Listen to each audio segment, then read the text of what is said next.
Okay, so మన band మేళం cinema ఈరోజు ఈవెంట్కి విచ్చేసినటువంటి అతిథులందరికీ కూడా మరొకసారి స్వాగతం పలుకుతూ మన తెలుగు సినిమా వైభవాన్ని ప్రపంచ పటంలో ప్రపంచవ్యాప్తంగా చాటి చెప్పినటువంటి the legendary writer director Vijendra Prasad గారిని సాదరంగా వేదికపైకి ఆహ్వానించేస్తున్నాము. ఒక బాహుబలి, ఒక ఆర్ఆర్ఆర్ అండ్ త్వరలోనే రాబోతున్నటువంటి వారణాసి.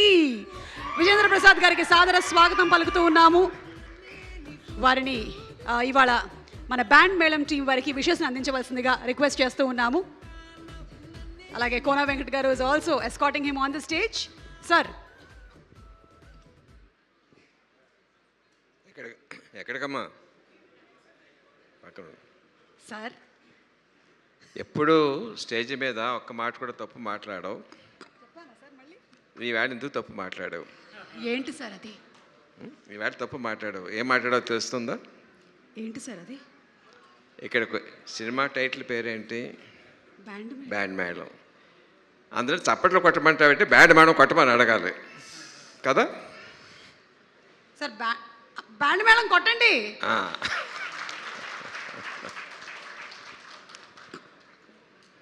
మామూలుగా మ్యూజికల్ ఇన్స్ట్రుమెంట్స్ వాయించాలంటే గిటార్ ఒకటి వాయించుకోవచ్చు, తబలా ఒకటి వాయించుకోవచ్చు, లేకపోతే హార్మోనియం వాయించుకోవచ్చు, ఫ్లూట్ వాయించుకోవచ్చు. బట్ 10 మంది వాయించాలంటే వాళ్ళందరి మధ్యన కోఆపరేషన్, కొహెషన్ ఉండాలి. దానికి ఒక కండక్టర్ ఉండాలి. అది ఎంతమంది ఉంటారు? మహా ఉంటే 10 మంది ఉంటారు, 15 మంది ఉంటారు. బట్ ఈ సినిమా అనే బ్యాండ్ మేడం కరెక్ట్గా వాయించాలంటే ఎంతోమంది ఆర్టిస్టులు, డైరెక్టర్లు, వాళ్ళ స్టాఫ్, ప్రొడ్యూసర్ వాళ్ళ స్టాఫ్, టెక్నీషియన్స్ 100-200 మంది ఉంటారు. ఇంతమందితో కరెక్ట్గా వాయించాలంటే that all depends on the one and only one person, Kona Venkat garu. ఎవరినైనా మన సాయం అడిగితే మనిషి తాలూకు మనస్తత్వం ఎలా ఉంటుందంటే, వీడు మనకి ఇద్దరికి ఏమైనా సాయం చేశాడా, ఈ చేస్తే మళ్ళీ మనం ఎంత అడగవచ్చు వీడి దగ్గర అనే మెంటాలిటీ సహజం. అది తప్పేం కాదు, మానవ సహజం. But one and only person Venkata గారిని ఏదైనా సాయం అడిగితే ఇంతే అడిగారు, ఇంతకన్నా ఎక్కువ చేయడానికి వీలుంటుందా అని ఆలోచిస్తారు తప్ప ఈ దగ్గరించి మళ్ళీ మనం ఏం పొందుదామని చెప్పి ఆలోచించే మనిషిని ఆ తత్వం ఇలా చూడలేదు వెంకట గారు. ఎర్ ట్రూ ఫ్రెండ్ అండి, ఎర్ ఫ్రెండ్ ఇన్ డీట్. సో అట్లాంటి మంచి మనిషి తాలూకు ఆధ్వర్యంలో చాలా బాగా వచ్చి ఉంటుంది. అందరూ చాలా వాళ్ళ పనులు చాలా బాగా చేస్తూ ఉంటారని నా పరిపూర్ణ నమ్మకం ఉంది. I wish all the best for each and every technician and artist in the movie. All the best. God bless you.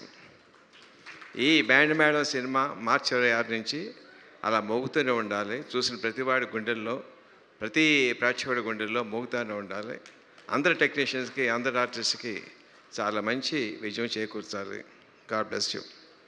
Sir, ఒక చిన్న ప్రశ్న సార్. అంటే ఈ స్కూల్కి సంబంధించినటువంటి కథ, అమ్మాయి ఏమో బాగా చదువుకుంటుంది, అబ్బాయికి ఏమో అంతగా చదువు అవ్వలేదు. అంటే మన యాదగిరి రాజమ్మ సంగతి చెప్తున్నాను. మీ స్కూల్ డేస్లో మీరు మెరిట్ స్టూడెంటా సార్? అంటే మెరిట్ స్టూడెంట్తో పోల్చుకుంటే తక్కువ వాళ్ళతో పోలిస్తే మెరిట్ స్టూడెంట్ని. Same sir. ఓకే. మరి నేను ఎన్నో ప్రశ్న అడగవచ్చా సార్? నేను ఎన్నో ప్రశ్న అడగవచ్చా? అడగండి సార్. ఇందాక అడిగా అబ్బాయి చాలా మంది ట్రై చేస్తే ఎవరికి పడలేదని చెప్పాను, ఎవరు పడలేదు అని చెప్పాను కదా. నువ్వు ఎంతమంది అబ్బాయిలు హార్ట్ బ్రేక్ చేసావు? Long ago. ఏమో సార్, యాక్చువల్లీ ఆడేళ్ళలో చెప్పే ఎవరికి అర్థం కాదు. టెలిఫోన్ డైరెక్టరీ అంత లిస్ట్ ఉంది సార్. ఫర్ చేంజ్ నిజం చెప్పావమ్మా. God bless you. Thank you sir. Thank you so much. And thank you so much Vijayendra Prasad garu. ఈరోజు మీరు ఈ ఈవెంట్కి రావడం, it is really a privilege that having you here, such a legendary writer and director.